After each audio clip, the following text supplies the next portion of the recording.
Hi అండి. కాకరకాయ ఉల్లిగడ్డ కారం చేస్తున్నా. కాకరకాయలు 1 ఇంచు మందం కట్ చేసుకోవాలి. కట్ చేసుకొని లోపల గింజలన్నీ తీసి ఒక దాంట్లోకి వేసుకోవాలి.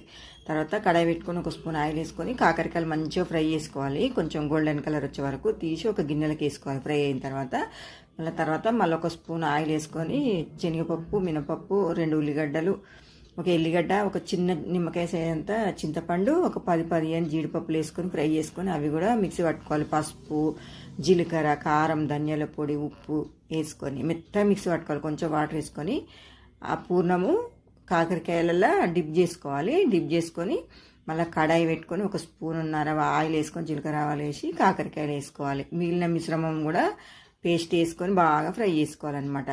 మంచిగా ఆయిల్ పైకి తేలే వరకు ఫ్రై చేసుకొని వేడి వేడి అన్నము వేసుకొని ఈ ఉల్లిగడ్డ కాకరకాయ కారం వేసుకుని తింటే చాలా చాలా బాగుంటుందండి. ఏం తినబుద్ధి కానప్పుడు ఇట్లా ట్రై చేయండి.